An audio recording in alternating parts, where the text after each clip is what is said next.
Autre thématique qui m'a été proposée et qui me paraît intéressante, la question du cinéma européen. Ça me permet de taper sur le cinéma français et ne vous inquiétez pas, je vais me faire plaisir. Quelles sont les qualités du cinéma américain?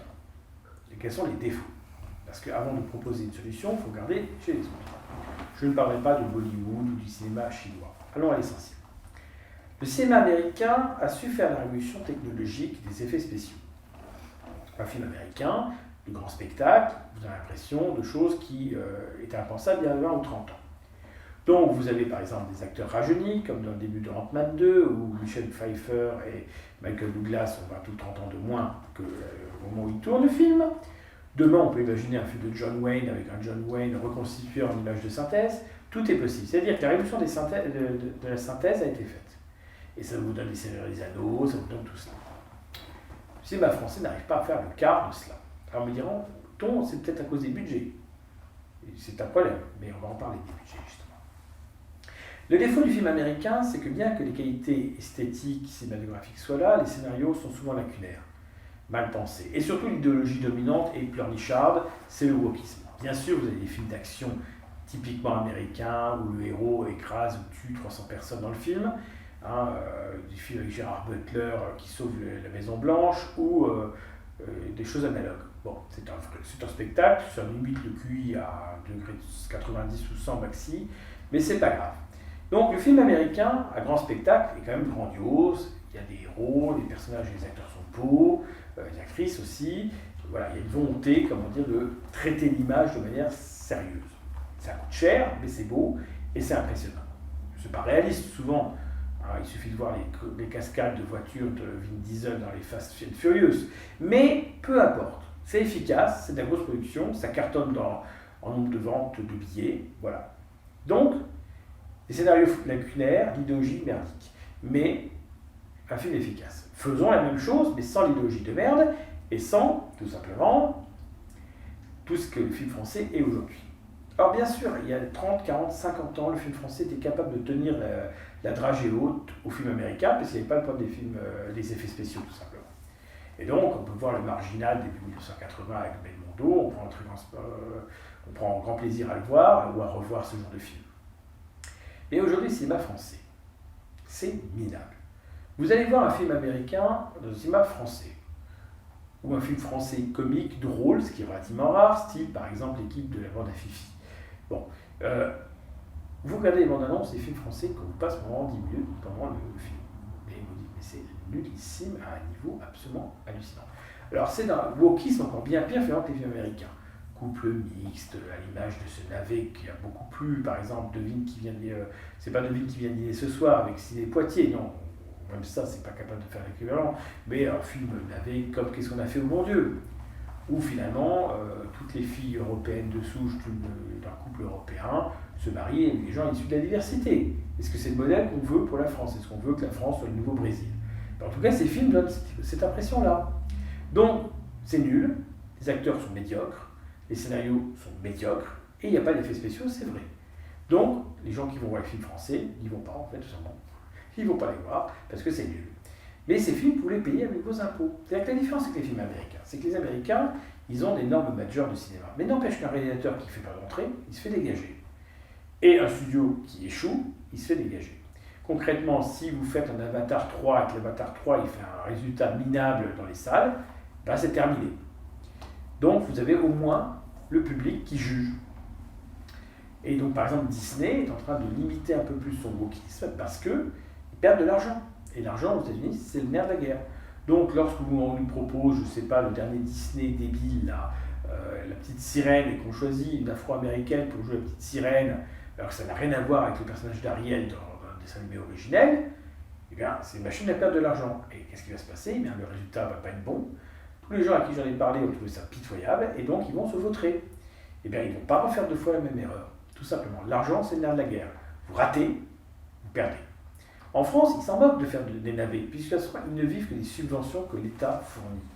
On a un cinéma subventionné, pire que le cinéma soviétique, parce que moi, le cinéma soviétique subventionné, ça donnait des Eisenstein, et aujourd'hui, ça nous donne des navets absolus. Donc, il n'y a plus de méritocratie. C'est un cinéma subventionné, c'est un cinéma où on paye des gens pour faire de la merde. vous inquiétez pas, ils la font. Ils fournissent le service qu'on leur donne, avec des budgets qui de toute façon sont insuffisants. Il va falloir donc créer un véritable cinéma européen du XXIe siècle. J'appelle ça Eurowood, mais c'est l'idée. Créer des grandes majors privées ou un cinéma subventionné sérieux. Mais je ne crois pas au cinéma subventionné, je vous le dis honnêtement. Donc je pense qu'il va falloir que les Luc Besson quelconques soient vraiment soutenus. Et surtout, il va falloir sanctionner les Américains. Je vous explique. Lorsque Luc Besson, je ne parle pas des scénarios, mais de la méthodologie, fait des films à l'américaine, que ce soit Le Cinquième Élément, ou que ce soit par exemple Valérian, il est descendu en flèche, boycotté par les critiques américains. Moi j'ai vu Valérian, j'ai bien aimé. Ça vaut largement les films américains qu'on nous propose. Pourtant, il est descendu en flèche par les Américains. Donc il faut la sanction. Vous descendez nos films, on descend les vôtres. Point. Ou on ne les diffuse même pas. Sanction systématique si les Américains ne sont pas fair-play. Si les Américains ne veulent pas acheter du foie gras, on sanctionne l'économie américaine sur d'autres produits. Et vous verrez que très rapidement, toutes les barrières américaines sur nos produits disparaîtront. Il faut que l'Europe se fasse respecter. Et c'est vrai dans le cinéma. Seulement, le cinéma français, je n'ai pas envie de le défendre. D'ailleurs, je ne vais jamais voir de films français ou quasiment. Donc, il n'y a pas d'exception. Pour moi, l'exception cinématographique française, c'est l'exception mondialiste à la française. Chauviно-mondialiste.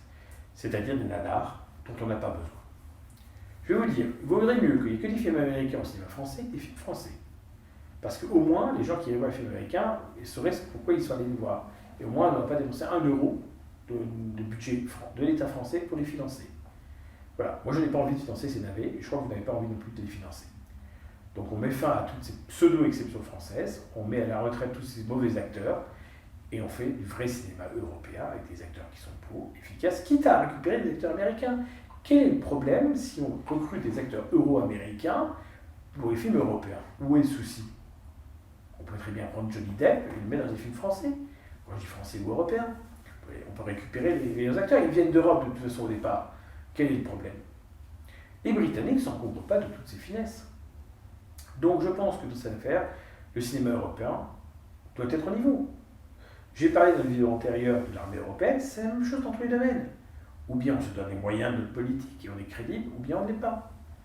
Donc je le dis, je suis prêt à tuer le cinéma français, à l'exception cinématographique française, pour que le cinéma européen vive. Voilà, le cinéma français, c'est terminé. On aimera les Belmondo et les Delon parce que c'était du vrai cinéma à l'époque et qui tenait face aux États-Unis. Aujourd'hui, c'est terminé. Voilà. Et ce qu'on envoie aux États-Unis, c'est quoi? Il y a Amélie Poulain, pitié. Franchement, on oublie tout de suite, quoi. Du film de carton-pâte, les nanars. Voilà. Place au vrai cinéma européen, place à un Eurowood qui sera un peu, on va dire, l'équivalent européen de, je sais pas, la Cinecittà de la grande époque. Voilà. On fait un vrai cinéma européen. Et vous allez voir que les acteurs américains viendront dans les films européens et que les spectateurs américains verront les films européens. Et pas les Amélie Poulain de Paris en carton-pâte. Non, ils verront du film à grand spectacle à l'européenne où on respectera nos mythes.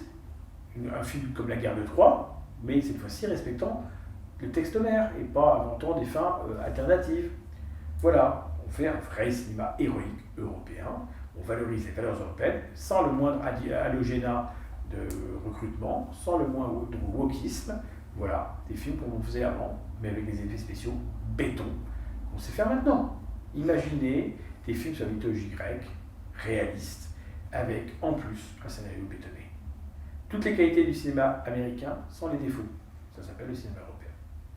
En plus, c'est dommage parce que à la base, les Européens sont bons en effets spéciaux. Les Américains utilisent beaucoup une entreprise française qui s'appelle Buff pour faire leurs effets. C'est une entreprise qui est vraiment très calée dans ce domaine. Ils ont fait parmi les effets les plus compliqués à faire techniquement. Et ces effets-là, voilà, ils sont utilisés aux États-Unis et pas pour les films français parce qu'ils sont minables, les budgets sont minables. Là, j'ai un film que j'ai envie d'aller voir en mois d'août, c'est un film sino-américain qui s'appelle The Meg 2, avec Statham et compagnie. Vous avez un casting essentiellement euro-américain avec des acteurs aussi asiatiques. Et vous avez un mégalodon qui bouffe un T-Rex. Bon, c'est des effets spéciaux purs. Ils le font, mais nous, on n'est pas capable. En fait, on est capable de le faire, mais pas pour nous. Oui. C'est-à-dire qu'on le fait pour les autres, on est des prestataires de services, quoi.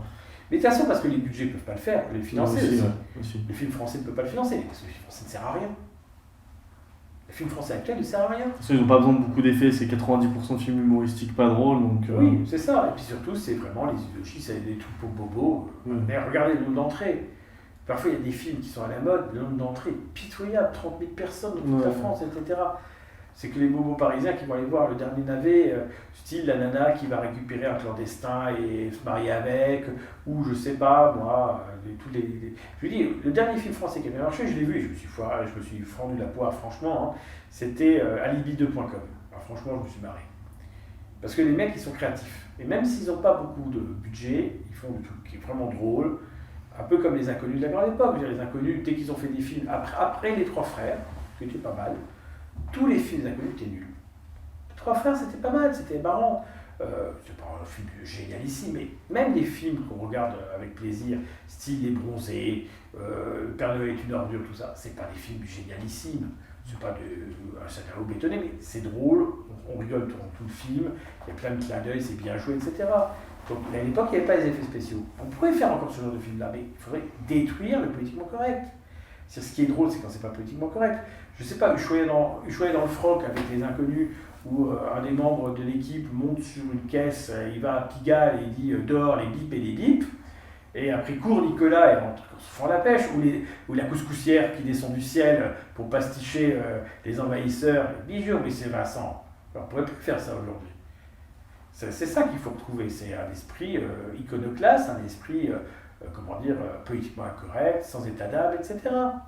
Donc il faut mettre à bas toutes ces idoles idéologiques merdiques, il faut mettre à bas toutes ces idéologies du grand renoncement, du grand reniement, de la négation de ce que nous sommes.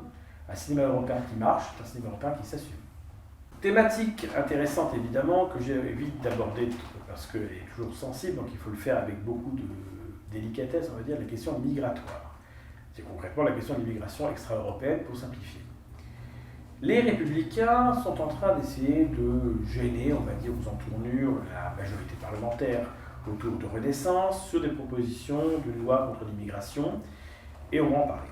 D'abord, certains sondages, comme depuis des années, indiquent que 74% des Français, il faudrait définir qui est français dans cette équation, sont opposés à l'immigration, en tout cas pensent qu'il y a trop d'immigrés.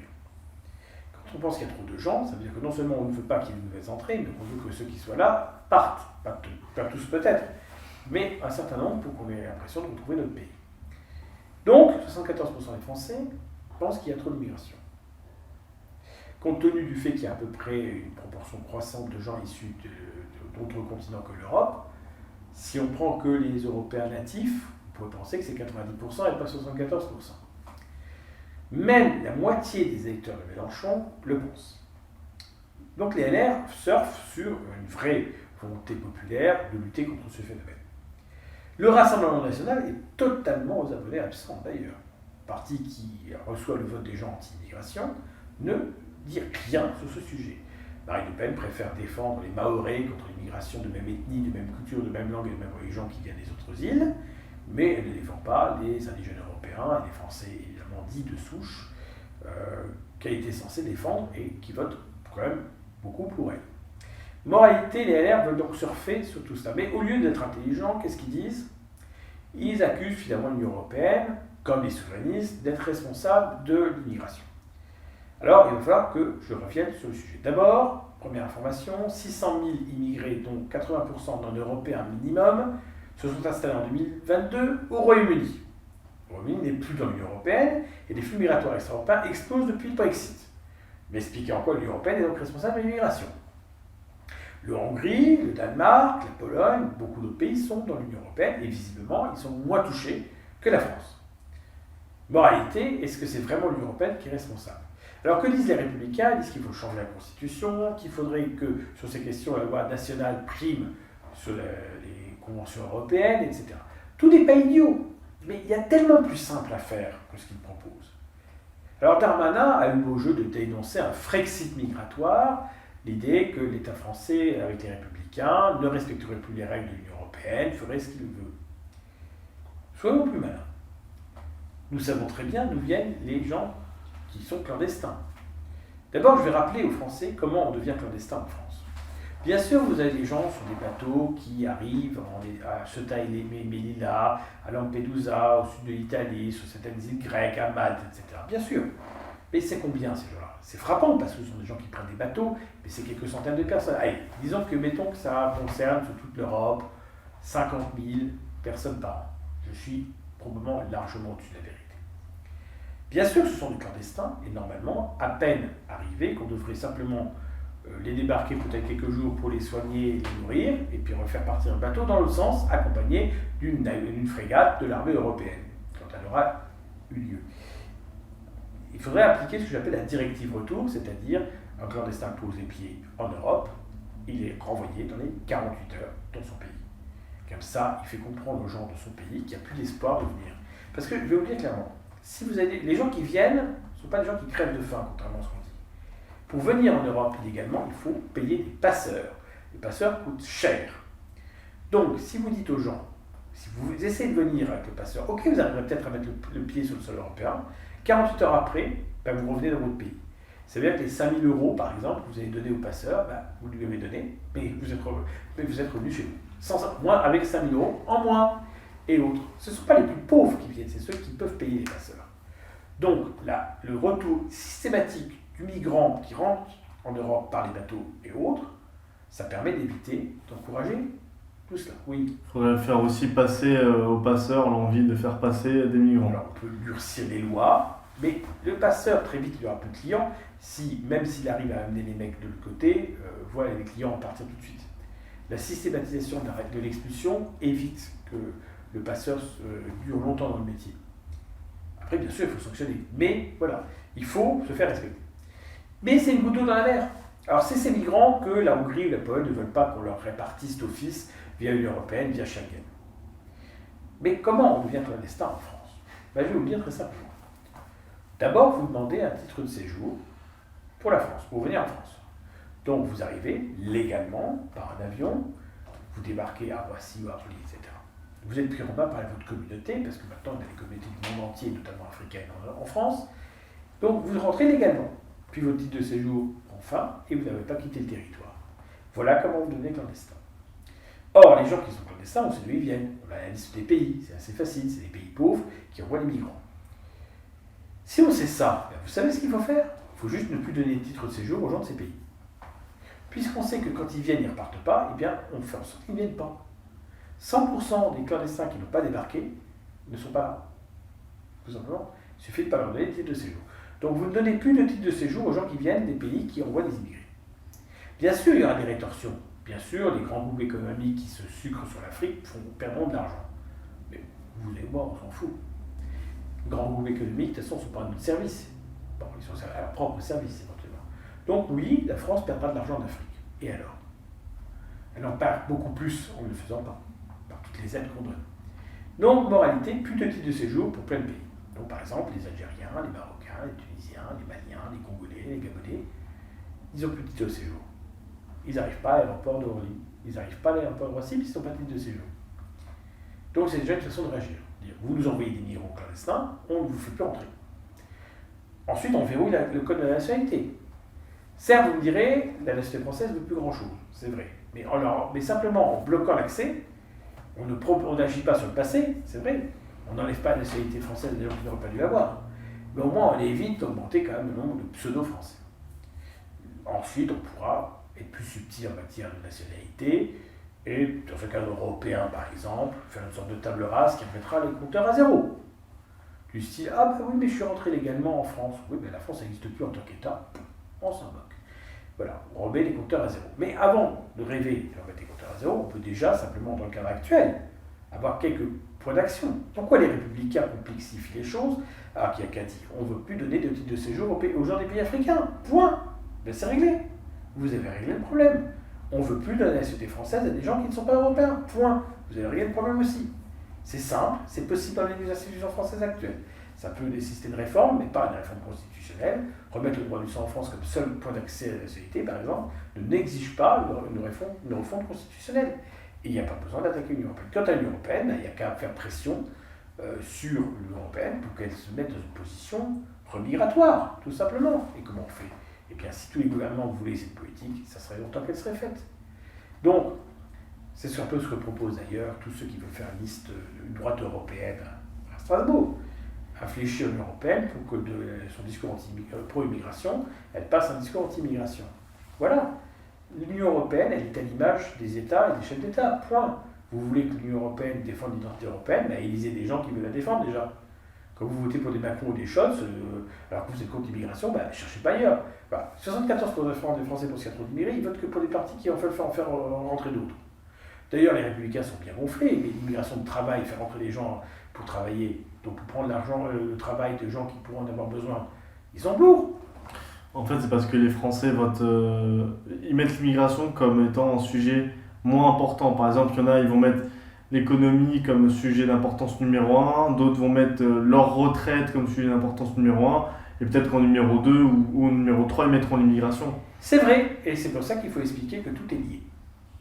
Et qu'en fait, si vous voulez défendre votre retraite, si vous voulez défendre vos acquis sociaux, si vous voulez défendre un modèle social avancé, c'est incompatible avec l'immigration. D'ailleurs, c'est ce qu'a compris le Danemark social-démocrate. Il ne faut pas idéaliser ce que font les Danois. Ils répartissent le problème plutôt que le combattre. C'est-à-dire qu'aujourd'hui, ils cassent les ghettos urbains. Ok, ça veut dire qu'au lieu que vous ayez une certaine population dans un ghetto, elle est partout. Ça s'appelle le principe de la tâche de fond. C'est-à-dire que vous avez une nappe de pétrole, au lieu de bien cerner la nappe de pétrole, vous la répartissez dans tous les coins. Ben, c'est pas intelligent. Donc le Danemark nous se fout de notre gueule. C'est une arnaque, cette stratégie danoise. Mais, malgré tout, ils emmerdent quand même les gens les étrangers. Venant d'ailleurs, les droits d'asile, etc. Le droit d'asile, par exemple. On sait très bien que c'est une filière d'immigration. Tout le monde sait que 90% des gens qui demandent l'asile, dans un monde normal, ne devraient pas demander. Et vous avez remarqué quelque chose, c'est que les mecs qui ont le droit d'asile, même quand leur pays n'est plus en guerre, ils ne repartent pas. Si c'était vraiment un droit d'asile, eh bien les gens viendraient temporairement et repartiraient. Je fais remarquer que par exemple, il y a des Ukrainiens qui viennent au titre du droit d'asile et qui parfois repartent, même souvent. Le vrai droit d'asile, le mec revient dans son pays. Il part temporairement et il revient. Aujourd'hui, la guerre en Syrie est terminée. Pourquoi les 2,5 millions de réfugiés syriens au niveau de la frontière turque ne retournent pas en Syrie? Il n'y a plus la guerre, ils ont qu'à rentrer chez eux.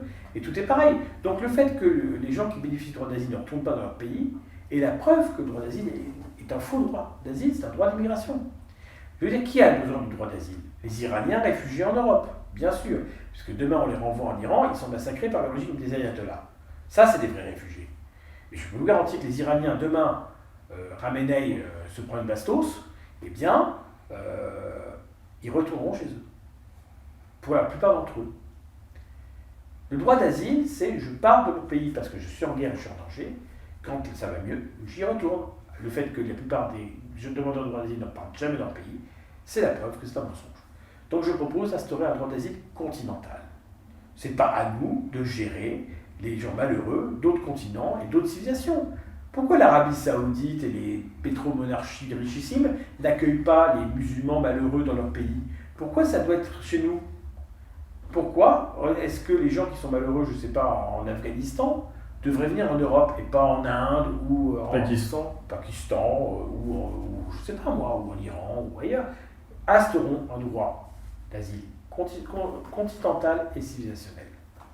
Chaque civilisation a la responsabilité des gens de la même civilisation. Le mec qui est malheureux en Côte d'Ivoire, il a qu'à aller au Ghana. Pourquoi il vient à Paris? Et tout est à l'avenant. Donc le faux droit d'asile, il faut y mettre fin. Pour y mettre fin, il faut instaurer un droit d'asile réservé aux Européens. Donc M. Assange, M. Snowden, Robert Ecker aussi, veulent être réfugiés parce qu'ils donnent des informations pour les citoyens. Eh bien, c'est en Europe, c'est pas en Russie, qui devrait être là. Moi, Julien Assange ou Snowden, c'est en Europe qu'ils devraient être. Et nous leur aurions donné l'asile. Voilà. L'asile, c'est pour les gens qui en ont vraiment besoin. Donc on arrête de donner l'asile aux malheureux du monde entier. Il y a des gens qui viennent prétendant, avec leurs 4 femmes et 15 enfants, qui sont homosexuels. Bon. Et qui ne peuvent pas rentrer dans leur pays parce qu'ils seraient victimes d'homophobie. C'est vrai que la plupart des pays africains et musulmans sont très hostiles à l'homosexualité. Mais un polygame de 4 femmes et 15 enfants, il est homosexuel comme moi je suis turco-mongol. Voilà. N'empêche qu'il va mettre ça en avant pour rester. Et ça marche. C'est ça qui est terrible. C'est un exemple un peu caricatural, j'en suis bien conscient, c'est pas un exemple majoritaire. Mais je veux dire, arrêtons de créer toutes les conditions pour héberger les malheureux du monde entier. On n'est pas capable d'héberger les autres. Je vais prendre un exemple très concret. Et là, je vais faire un peu de populisme. Il y a beaucoup de gens à Paris qui sont des Européens, et qui vivent dans des tentes dans vos rues. Et moi, je trouve ça indigne que les gens viennent nous emmerder dans la rue avec des tentes. Mais ces gens-là, ils existent. Et ces gens-là, ils ont besoin de vivre. Si on libérait les places de centres de rétention d'étrangers en remigrant les étrangers concernés, il y aurait plein de places pour les SDF. Je propose que les creux deviennent des centres de rétention des sans domicile fixe, des CRSDF et puis les CRE. Libérons les places et mettons nos indigents dedans. Alors je sais qu'ils sont pas nombreux, mais ça existe. Il y a des SDF qui sont SDF par choix. Ça existe. Qu'est-ce qu'on fait? On interdit la mendicité et on interdit le fait de dormir dans la rue, etc. Oui, on interdit la mendicité et on donne les moyens aux gens de vivre correctement. On n'accepte pas que les gens vivent mal sous prétexte qu'ils le veulent. Moi, je ne suis pas libéral là-dessus. Je ne suis pas pour... Après tout, ou alors autre chose. Vous savez par exemple que le mètre carré dans certains arrondissements de Paris, il est à 10 ou 12 000 euros, le mètre carré. Une tente, c'est 1,5 mètre carré. On leur fout une taxe, soi-disant. Vous occupez un espace qui fait 1,50 m, 2 mètres carrés. 2 mètres carrés, c'est 20 000 euros le mètre carré. Donc, 2 000 euros par mois pour vivre sur 2 mètres carrés dans la rue. On taxe le fait d'occuper la rue. Il n'y en aura plus un seul, ne vous inquiétez pas. Si on dit c'est 2 000 euros pour loger dans une tente. Ah ouais. Soit ils utilisent leur tente dans la rue, soit ils vont dans les centres de réinsertion. Les centres sérieux, alors moi ce que je propose pour tous les centres de domicile fixe d'Europe, carrément, un 12 mètres carrés, le droit à un 12 mètres carrés de logement.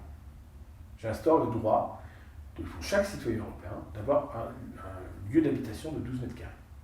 À peu près en moyenne. 11 à 12 mètres carrés, ce qui correspond à une chambre de bonne. Donc pour tout le monde, minimum. Avec, dans ce cadre-là, la possibilité d'accéder à des systèmes de douche, même si elles sont collectives, etc. J'estime qu'on n'a pas le droit de laisser des gens dans l'indigence. D'abord, c'est pas bon. Ils peuvent attraper des maladies, c'est pas simple de société comme ça, il y a de la mendicité agressive, de l'alcoolisme, etc. Je ne crois pas qu'il y ait un droit à rester dans la rue, et je pense que je suis pour une loi anti-mendicité et anti-occupation de la rue. La rue est un espace public, elle n'a pas à être confisquée par des personnes privées, quelle que soit leur situation. Or, occuper l'espace public comme ils le font, c'est illégal. Donc on leur donne l'espace à eux. Voilà. Le vrai socialisme, ça n'est pas de donner une petite pièce à quelqu'un qui traîne dans la rue, c'est de lui donner un logement, un travail et une façon de vivre correctement. Or, aujourd'hui, nous sommes dans la charité, c'est-à-dire dans le mépris. Finalement, ces gens-là, on leur donne une petite pièce pour se donner bonne conscience. Donne un poisson à un homme, tu le nourriras un jour. Apprends-le à pêcher, tu le nourriras jusqu'à la fin de sa vie. Voilà. Mais on ne peut pas donner du travail à ces gens si en plus on veut faire rentrer des gens ailleurs. C'est pas compatible, vous ne pouvez pas avoir les deux. Soit on donne du travail d'abord à la population qui est là, soit pas. Si on avait une politique d'immigration zéro, on dit oui, c'est pas possible, la droite le dit, on a besoin d'immigration. On a besoin de raréfier la denrée humaine, on a besoin de limiter finalement le bassin d'employés. Dans un système ça, vous avez deux systèmes de bassin. Vous avez le bassin d'emploi et le bassin d'employés. Si le bassin d'emploi et le bassin d'employés sont égaux, vous n'avez pas de chômage. S'il y a plus d'emplois que de gens pour employer, vous avez une hausse des salaires, c'est pas très bon, mais ça peut se rééquilibrer. Et si vous avez trop de gens pour passer à l'emploi, vous avez un chômage de masse. Voilà comment ça fonctionne plus ou moins. Alors évidemment, ce que je vous dis là est de manière grossière, parce que bien entendu, vous avez des métiers différents à l'intérieur de ce bassin d'emploi. Et donc, vous avez des endroits où vous avez trop de gens, des endroits où vous n'avez pas assez. C'est pour ça qu'on crée la flex-sécurité et les formations pour que les gens changent de métier. Voilà. Dans un système sain, il faudrait peut-être plusieurs métiers dans votre vie. Et donc, s'il y a trop d'emplois à certains endroits et pas assez employés, ben les gens qui ont des emplois où il y en a trop de l'autre côté, ils vont venir, etc. Donc, il y a un système d'équilibre. Ce système d'équilibre n'est pas possible avec des flux migratoires ouverts. Voilà. Donc, déjà, on parle de l'Europe. Il y a des millions de chômeurs de l'Islande et de la Russie. Et si on donnait à tous ces chômeurs un travail, eh bien déjà, on n'aurait plus de problème de main-d'œuvre qui manque. Après, il faut accepter que pour les gens, il faut qu'ils acceptent de payer moins, éventuellement. Mais comment on les encourage? Eh bien, on ne peut les encourager. En fait, comment dire? Si vous avez trop de chômeurs, ça fera l'effet inverse. Concrètement, si vous réduisez le nombre d'employés venant d'ailleurs, eh bien, vous allez évidemment faire baisser le chômage. Les salaires vont monter de ce fait. Alors, les salaires vont monter, mais il y a un phénomène d'équilibre qui peut se créer, c'est-à-dire qu'en fait, il y a quand même beaucoup de chômeurs dans toute l'Europe. Donc avant de pouvoir donner un emploi à tous les chômeurs d'Europe, surtout dans les pays de l'Est, vous avez des chômeurs en grand nombre, en Russie, etc., vous avez beaucoup de chômeurs aussi. Donc il faut bien se dire que de toute façon, pour écumer le chômage, ce ne sera pas de demain matin non plus. Mais voilà, il faut essayer d'assécher le chômage partout. Donc la formation, ça permet d'avoir des gens qui viennent alors que du surplace, si on peut dire, des gens du cru. Mais il faut théoriser comme ça. C'est-à-dire qu'il faut se dire simplement, je donne l'emploi aux Européens, et si vraiment il n'y a pas d'autre solution, on réfléchit à autre chose. Mais il n'est pas sain de faire ce que j'appelle le mercenariat professionnel. Il y a toujours des alternatives. On peut utiliser des systèmes automatisés de la robotique sur les métiers les plus déshumanisants, par exemple dans l'usine où c'est des tâches répétitives, etc. On peut mettre des robots à la place. Oui, on peut mener une politique de natalité qui portera ses fruits sur du plus long terme. Mais qui... Bien sûr. Mais de toute façon, c'est une question de cercle vertueux ou de cercle vicieux. Nous, aujourd'hui, on a un cercle vicieux, on s'autodétruit en permanence. Un cercle vertueux, c'est de trouver des solutions alternatives à ce qu'on nous propose. Moi, je ne crois pas à cette propagande. On a besoin de gens qui viennent d'ailleurs. C'est pas vrai. On a besoin de repenser notre système économique pour ne pas avoir besoin de ces gens. Donc, voilà, l'identité, ça a un coût. Eh bien, on est prêt à mettre le coût qu'il faut pour défendre notre identité. Mais de toute façon, la science européenne, elle arrivait à très bien s'en sortir avant. Elle n'avait pas besoin de faire venir des gens d'ailleurs avant. Vous voyez, c'est ce que j'appelle le mercenariat économique. Prenons l'exemple de l'Empire romain, c'est un exemple très historique, mais ça. Quand les citoyens romains n'ont plus voulu faire leur devoir de citoyen à défendre la cité, ce sont des mercenaires. L'armée de métier romaine, ce sont des mercenaires. Donc, il y a le mercenariat militaire, il y a le mercenariat économique. L'immigration, c'est un mercenariat économique. Ce sont des gens qui vendent leur main-d'œuvre tout simplement à d'autres pays. Ce sont des mercenaires de l'économie, des mercenaires professionnels. Et c'est la même logique. Et quand on donne un argument, les Français ne veulent pas travailler, donc d'autres vont faire pour eux, ou les Français ne veulent pas faire d'enfants, donc l'immigration va faire des enfants pour eux, c'est du mercenariat. Non, il faut mettre les Français et les Européens au travail.